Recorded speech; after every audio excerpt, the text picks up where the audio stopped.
স্বাগত ডিবিসি সংবাদে আপনাদের সাথে আছি সুরভি আলম তরণী।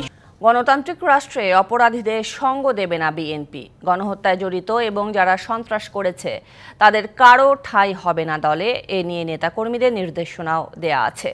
কথা বলেছেন বিএনপি মহাসচিব মির্জা ফখরুল ইসলাম আলমগীর। আর দলের স্থায়ী কমিটির সদস্য হাফিজ উদ্দিন আহমেদ দাবি করেন, বিএনপির প্রতি নারাজ অন্তর্বর্তী সরকার। এদিকে 17 বছর পর কারামুক্ত হলেন সাবেক উপমন্ত্রী আব্দুস সালাম পিন্টু।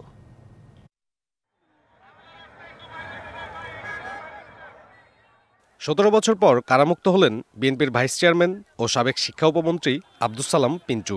মঙ্গলবার বেলা 11টায় গাজীপুরের কাশিমপুর কেন্দ্রীয় কারাগার থেকে মুক্তি পান তিনি। পরে দুপুরে বিএনপির প্রতিষ্ঠাতা জিয়াউর রহমানের সমাধিতে শ্রদ্ধা নিবেদন শেষে বলেন, আওয়ামী লীগের মতো অপকর্মে জড়াবে না বিএনপি।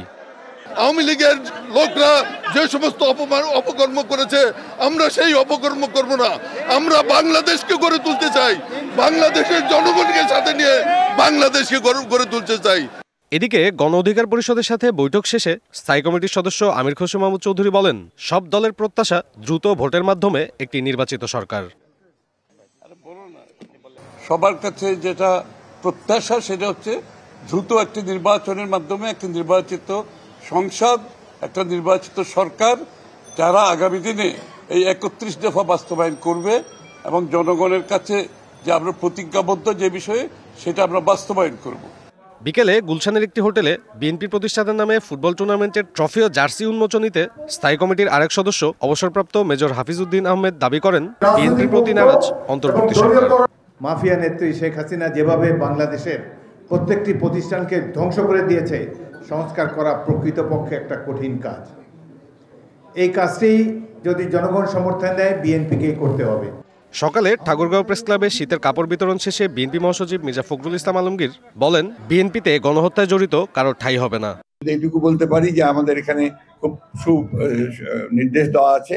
আমাদের চেয়ারম্যান সাহেব বলেছেন যে আমরা এই মুহূর্তে যারা সন্ত্রাসী, যারা গণহত্যার সঙ্গে জড়িত হয়েছিল, যারা হত্যা করেছে, দুর্নীতির সঙ্গে জড়িত, তাদের কাউকে বিএনপিতে নেওয়া হবে না। বিএনপি মহাসচিব আরো বলেন, দুর্নীতি ও ফ্যাসিবাদ থেকে উত্তরণের একমাত্র উপায় গণতন্ত্রকে প্রতিষ্ঠিত করা। সাব্বির রোজ, ডিবিসি নিউজ, ঢাকা। শেখ হাসিনাকে ফেরত দেওয়ার বিষয়ে বাংলাদেশের কূটনৈতিক চিঠির আনুষ্ঠানিক কোনো জবাব দেয়নি ভারত। উত্তর দিলে ব্যবস্থা নেবে পররাষ্ট্র মন্ত্রণালয়। প্রেস ব্রিফিংয়ে একথা জানিয়েছেন পররাষ্ট্র মন্ত্রণালয়ের মুখপাত্র রফিকুল আলম। তবে বিষয়টি স্পর্শকাতর হওয়ায় এখনই জবাব পাওয়ার আশাও করছে না বাংলাদেশ। সোমবার স্বরাষ্ট্র ও পররাষ্ট্র উপদেষ্টা জানিয়েছিলেন, কূটনীতিক চিঠি দিয়ে দিল্লির কাছে সাবেক প্রধানমন্ত্রী শেখ হাসিনাকে ফেরত চেয়েছে বাংলাদেশ। মঙ্গলবার পররাষ্ট্র মন্ত্রণালয়ের নিয়মিত ব্রিফিংয়ে এ সংক্রান্ত প্রশ্নই ছিল বেশি। কূটনৈতিক পত্রটা হস্তান্তর করা হয়েছে। এ সময় পররাষ্ট্র মন্ত্রণালয়ের মুখপাত্র জানান, ঢাকা দিল্লি বন্দি প্রত্যর্পণ চুক্তিতে এমন কোনো সময়সীমা নেই যে তার মধ্যেই জবাব দিতে হবে। এখন পর্যন্ত আমাদের জানা মতে সরকারি চ্যানেলে আমরা কোনো উত্তর পাইনি। আমরা অপেক্ষা করব ভারত সরকারের উত্তরের জন্য। সেই উত্তরের উপর ভিত্তি করে বাংলাদেশ সরকারের পরবর্তী পদক্ষেপ নির্ধারিত হবে। আমরা একটা সময় পর্যন্ত নিশ্চয়ই দেখব, যে কোনো জিনিসের উত্তর দেওয়ার একটা স্বাভাবিক সময় আছে। যদি সেই সময়ের মধ্যে উত্তর না আসে, তাহলে এটার আরেকটা তাগিদপত্র দেওয়া হবে। আমরা যে বিষয়টা নিয়ে কথা বলছি সেটা অত্যন্ত সংবেদনশীল একটা বিষয়।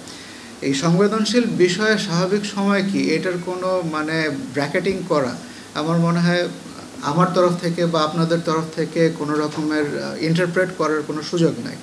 এটা যতটুক সময় দুই দেশের সরকার মনে করবে যে এটা কারেক্ট, তারা সেভাবেই ডিসাইড করবে। রাখাইন রাজ্যের 17টি শহরের মধ্যে 13টি দখলে নিয়েছে মিয়ানমারের বিদ্রোহী গোষ্ঠী। রাজ্যটিতে বিপদের মুখে এখনো 4 লাখ রোহিঙ্গা। তারা কি ঢুকে পড়তে পারে বাংলাদেশে? এমন প্রশ্নও ছিল মুখপাত্রের কাছে। ওই পাশে এখনো 4 লাখের মতো রোহিঙ্গা রাখাইনে আছে।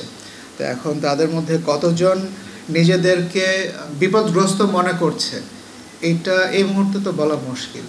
এটার এখন উত্তর আসলে দেয়া যাবে না। পোল্যান্ডে পড়তে আগ্রহীরা বাংলাদেশ থেকেই ভিসা আবেদন করতে পারে কিনা তা নিয়ে কাজ চলছে বলেও জানান রফিকুল আলম। বাংলাদেশের ডিপ্লোম্যাটিক ফুটপ্রিন্ট সেই জায়গাতে, সেই বিষয়টিকে বিবেচনায় রেখে তৈরি। ইশরাত জাহান উর্মি, ডিবিসি নিউজ, ঢাকা। বিমানবন্দরে গত 15 বছরে উন্নয়ন প্রকল্পের নামে বিপুল পরিমাণ অর্থ লোপাটের অভিযোগ সাবেক প্রধানমন্ত্রীর সামরিক উপদেষ্টা তারিক আহমেদ সিদ্দিকী, সিনিয়র সচিব মহিবুল হক সহ 8 জনের বিরুদ্ধে অনুসন্ধানে নামছে দুদক। মঙ্গলবার অনুসন্ধানের সিদ্ধান্ত নেয় সংস্থাটি। এদিকে শেখ হাসিনার আমলে 8টি উন্নয়ন প্রকল্পে বরাদ্দ ব্যয়সহ যাবতীয় নথিপত্র তলব করেছে দুদক। শাহজালাল আন্তর্জাতিক বিমানবন্দরের তৃতীয় টার্মিনাল নির্মাণ সহ গত 15 বছরে দেশের 8টি বাণিজ্যিক বিমানবন্দরের উন্নয়ন প্রকল্প নেয় আওয়ামী লীগ সরকার। এসব উন্নয়নে সরকারের ব্যয় হয়েছে 32,605 কোটি টাকা, যা পদ্মা সেতুর নির্মাণ ব্যয়ের চেয়েও বেশি।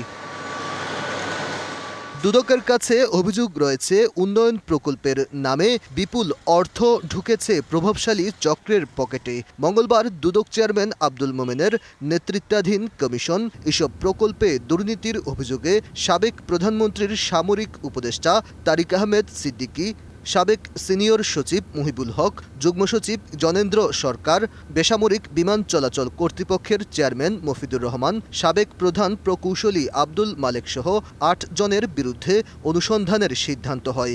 বিমানবন্দরে মেগা প্রকল্পে দুর্নীতির অভিযোগে 2-1 দিনের মধ্যেই অনুসন্ধান টিম গঠন করা হবে। এদিকে সাবেক প্রধানমন্ত্রী শেখ হাসিনার আমলে 8 প্রকল্পে দুর্নীতির তথ্য চেয়ে প্রধান উপদেষ্টার কার্যালয়ে চিঠি দিয়েছেন দুদকের উপপরিচালক সালাউদ্দিন।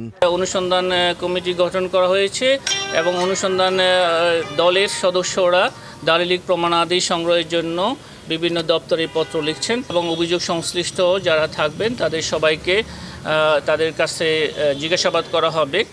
এছাড়া শেখ হাসিনা, সজীব ওয়াজেদ জয়, শেখ রেহানা এবং টিউলিপ সিদ্দিকের বিদেশে থাকা ব্যাংক হিসাব সহ অস্থাবর সম্পদের তথ্য চেয়েছে দুদক। আর্থিক গোয়েন্দা বিভাগ BFIU-তে চিঠি দিয়েছে সংস্থাটি। বঙ্গবন্ধু নব থিয়েটার দুর্নীতি মামলায় সাবেক প্রধানমন্ত্রী শেখ হাসিনার বিরুদ্ধে পুনরায় তদন্তের সিদ্ধান্ত নিয়েছে দুদক। 2002 সালে শেখ হাসিনাকে 3 মামলায় আসামি করা হলেও 2015 সালে তাকে অব্যাহতি দেয়া হয়। Aditya Rafat, DBC news, Dhaka. এ পর্যায়ে দেখবেন জুলাই আগস্ট গণ অভ্যুত্থানে শহীদদের পরিবারের চিত্র নিয়ে বিশেষ রিপোর্ট জুলাই ক্ষত, নিবেদন করছে এক্সপো গ্রুপ। মাগুরার পারনান্দুয়ালি গ্রামের মেহেদী হাসান রাব্বি স্বপ্ন ছিল অনাগত সন্তানের জন্য বিনির্মাণ করবেন বৈষম্যহীন সমাজ। বৈষম্য বিরোধী ছাত্র আন্দোলনে গিয়ে 4 আগস্ট গুলিতে প্রাণ হারান রাব্বি। পরিবারের একমাত্র উপার্জনক্ষম ব্যক্তিকে হারিয়ে এখন দিশেহারা পরিবার। নিহতদের তালিকা ধরে সহযোগিতার আশ্বাস দিয়েছে প্রশাসন। নির্মাণাধীন বাড়ি যেন নিস্তব্ধ, পুরো বাড়ির দেয়াল জুড়ে বিষণ্ণতার ছাপ। অথচ কিছুদিন আগেও যেখানে পদচারণা ছিল সংসারের একমাত্র উপার্জনক্ষম মেহেদী হাসান রাব্বির। গেল 4 আগস্ট মাগুরা শহরের পারনান্দুয়ালি গ্রামের নতুন ব্রিজ এলাকায় বৈষম্য বিরোধী ছাত্র আন্দোলনে গুলিবিদ্ধ হয়ে নিহত হন রাব্বি। এরপরই পরিবারে নেমে আসে অনিশ্চয়তার ছায়া। সন্তানহারা মায়ের মুখে এখন শুধুই বিলাপ। আমাকে সব দেখা শুনে ডাক্তার বইটা লাগবে, সব কাপড় লাগবে, চালাতো। এখন তো সে নেই, আমাকে তো সব হচ্ছে, কষ্ট হচ্ছে। অনাগতের জন্য অপেক্ষার মধ্যে স্বামী হারানোর ক্ষত, চোখের জলেই যেন এসব চাপা কষ্টের প্রকাশ রোশনি খাতুনের। শুধু হাজবেন্ডের শূন্যতায় কাঁদাই, কিভাবে চলবো তাও জানি না। আর ভবিষ্যতে সরকারকে আমার পাশে থাকার অনুরোধ জানাচ্ছি, আর আমার বরের হত্যা মামলার বিচার দ্রুত করার জন্য আহ্বান জানাচ্ছি। ভাই নিজে পরিবারটা চালাতো, হাল ধরে রাখছিল। এখন পরিবারটা চালাইতে হলে একটা স্থায়ী সমাধান দরকার। রাব্বির মৃত্যুতে শোকাহত স্থানীয়রাও। প্রতিদিন যখন বাসার থেকে এই পাশ দিয়ে যাই, প্রায় 4 মাস হয়ে গেল, তা আসলে মনে হয় না। তিনি মারা যাওয়াতে তার পরিবারটা আর্থিকভাবে অসচ্ছলতার সম্মুখীন হয়েছে। জেলা প্রশাসক বলছেন, বৈষম্য বিরোধী ছাত্র আন্দোলনে মাগুরায় নিহতদের তালিকা তৈরি করেছে সরকার। নানাভাবে সহযোগিতা করা হবে তাদের। আমরা চেষ্টা করছি তাদেরকে বিভিন্ন ভাবে সহায়তা করার, এবং সরকারের তরফ থেকে আপনারা জানেন যে যেটা ঘোষণা করেছে ক্ষতিপূরণ দেওয়া হবে, ওইটা এখনও আমাদের কাছে আসেনি। সরকার তরফ থেকে যখন আমরা এটা আমাদের হাতে এসে পৌঁছাবে, তখন আমরা পরিবারগুলোর সাথে যোগাযোগ করে আমরা তাদের কাছে পৌঁছে দেওয়ার ব্যবস্থা করব। রাব্বির স্মরণে গুলিবিদ্ধের স্থান পারনান্দুয়ালি গ্রামের নতুন ব্রিজকে মেহেদী হাসান রাব্বি সেতু নামকরণের দাবি স্থানীয়দের। DBC news desk. ডিবিসি সংবাদে নিচ্ছে একটি বিরতি, সঙ্গেই থাকুন। স্বাগত আরেকবার ডিবিসি সংবাদে। চট্টগ্রামে এস আলম গ্রুপের 6টি কারখানা বন্ধ ঘোষণা করা হয়েছে। এর প্রতিবাদে বিক্ষোভ করেছে শ্রমিকরা। দুপুরে কর্ণফুলী উপজেলার কালারপুরে এসে S Alam cold roll limited কারখানা বন্ধের নোটিশ দেওয়ার পর শ্রমিকরা বিক্ষোভ শুরু করে। বন্ধ ঘোষণা করা 6টি কারখানা হলো S Alam refined sugar industries, S Alam power plant limited, S Alam cold rolled steel limited, S Alam cold rolled steel limited নফ, S Alam power generation limited ও infinity CR strips industries limited. এর মধ্যে 2টি কর্ণফুলী উপজেলার কালারপুর, 3টি ইছানগর ও 1টি বাঁশখালীতে। এই 6টি কারখানায় অন্তত 12,000 শ্রমিক কর্মচারী কাজ করেন। 2017 সালে ইসলামী ব্যাংক দখল করে নেয় এস আলম গ্রুপ। এছাড়া একাধিক ব্যাংক বিমা দখল করে নামে বেনামে ব্যাংকগুলো থেকে বিপুল টাকা তুলে নেওয়ার অভিযোগ রয়েছে। নরসিংদীর পাঁচদোনায় বিএনপির 2 গ্রুপের সংঘর্ষের ঘটনায় চিকিৎসাধীন আলম মিয়ার ঘটনাকে কেন্দ্র করে আবারও 2 পক্ষের সমর্থকদের মধ্যে ধাওয়া পাল্টা ধাওয়ার ঘটনা ঘটেছে। এতে ঢাকা সিলেট মহাসড়কে প্রায় 2 ঘন্টা যান চলাচল বন্ধ থাকে। 17 ডিসেম্বর নরসিংদীর পাঁচদোনায় লাল মিয়া মেম্বার ও মোসাদ্দেকের সমর্থকদের মধ্যে সংঘর্ষে আলম মিয়া গুলিবিদ্ধ সহ আহত হয় 5 জন। ঢাকা মেডিকেলে চিকিৎসাধীন অবস্থায় আজ মারা যান আলম মিয়া। এ খবর জানার পর বিকেলে 2 পক্ষ দেশীয় অস্ত্র নিয়ে মহড়া দেয়। এ সময় তাদের মধ্যে ধাওয়া পাল্টা ধাওয়ায় ঢাকা সিলেট মহাসড়কে যান চলাচল বন্ধ হয়ে যায়। পরে পরিস্থিতি নিয়ন্ত্রণে আনে পুলিশ। এ পর্যায়ে খেলার দুনিয়ার আপডেট জানাবেন সহকর্মী তৌহিদুল ইসলাম। তরুণী, ধন্যবাদ আপনাকে।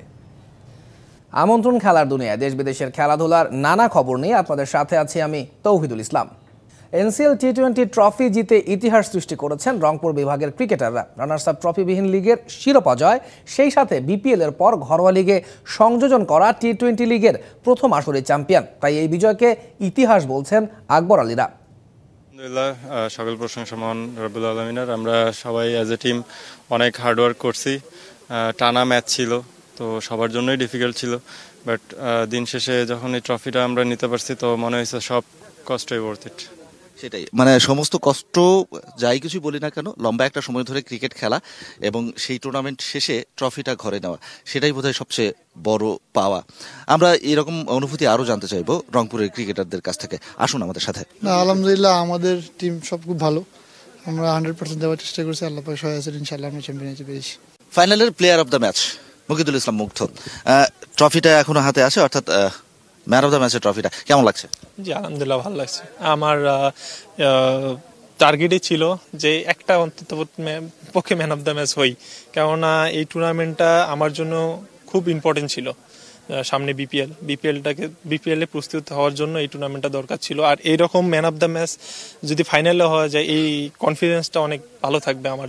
না, এটা মাশাআল্লাহ খুব ভালো ফিলিংস, কারণ আমরা একটা গোল নিয়ে এসেছিলাম টুর্নামেন্টের মধ্যে, তো আমরা এটা সাকসেসফুল করতে পেরেছি। তো খুবই খুশি মাশাআল্লাহ। প্রত্যেক টিমের প্রত্যেকটা মেম্বার এটার মানে তাদের কৃতিত্ব প্রাপ্য। তাই আমি বলবো, অ্যাজ এ টিম আমরা খুবই হ্যাপি। আর সবচেয়ে মজার বিষয় হচ্ছে রানার আপ কোনো ট্রফি নাই, এটাও একটা আনন্দের বিষয়। একটা ট্রফির জন্য এতগুলো ম্যাচ হয়েছে, সবচেয়ে আনন্দকর মুহূর্ত তো এটাই। সেটাই, অর্থাৎ রানার আপ কোনো ট্রফি নাই, একটাই ট্রফি, যে দল চ্যাম্পিয়ন হবে তারাই ট্রফি পাবে। সেই ট্রফিটাই গেল রংপুরের ঘরে। Shahan Papon, DBC news, Sylhet. ঘোষণা করা হয়েছে আইসিসি চ্যাম্পিয়ন্স ট্রফির অফিসিয়াল ফিক্সচার। টুর্নামেন্ট শুরু হবে 19 ফেব্রুয়ারি, ফাইনাল 9 মার্চ। 20 ফেব্রুয়ারি দুবাইয়ে ভারতের বিপক্ষে ম্যাচ দিয়ে টুর্নামেন্ট শুরু করবে বাংলাদেশ। এছাড়া বাংলাদেশের দ্বিতীয় ম্যাচ হবে করাচিতে, নিউজিল্যান্ডের বিপক্ষে ম্যাচটি অনুষ্ঠিত হবে 24 ফেব্রুয়ারি। এরপর 27 ফেব্রুয়ারি রাওয়ালপিন্ডিতে পাকিস্তানের বিপক্ষে লড়বে টাইগাররা। চ্যাম্পিয়ন্স ট্রফিতে 2টি গ্রুপ রয়েছে, প্রতিটি গ্রুপে 4টি করে মোট 8টি দল খেলবে। একটি গ্রুপে রয়েছে ভারত, পাকিস্তান, বাংলাদেশ ও নিউজিল্যান্ড। অপর গ্রুপে রয়েছে অস্ট্রেলিয়া, দক্ষিণ আফ্রিকা, ইংল্যান্ড ও আফগানিস্তান। গ্রুপ পর্ব ও নকআউট পর্ব মিলিয়ে চ্যাম্পিয়ন্স ট্রফিতে মোট 15টি ম্যাচ হবে।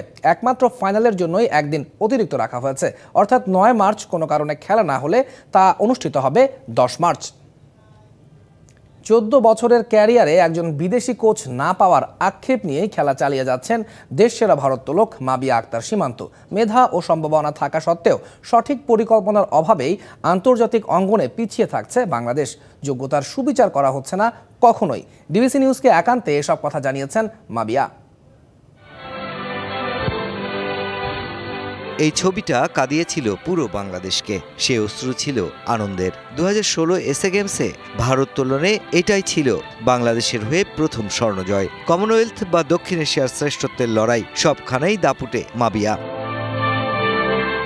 সম্প্রতি IWF ওয়ার্ল্ড চ্যাম্পিয়নশিপ মানামা 2024-এ মোট 202 কেজি ওজন তুলে চতুর্থ স্থান অর্জন করেছেন ভারোত্তোলক মাবিয়া।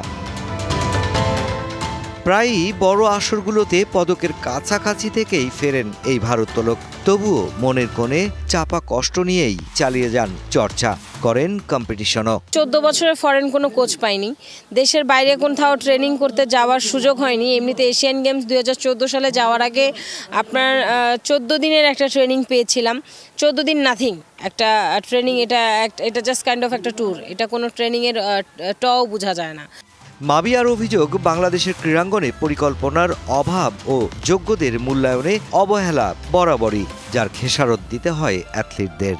মেধাবীরা সবসময় থেকে যান উপেক্ষিত। কারণ আমার মনে হয় যে আমি ওইটুক এফোর্ট দেওয়ার মতো খেলোয়াড় যে কোনো গেমে একটা মেডেল আনার মতো।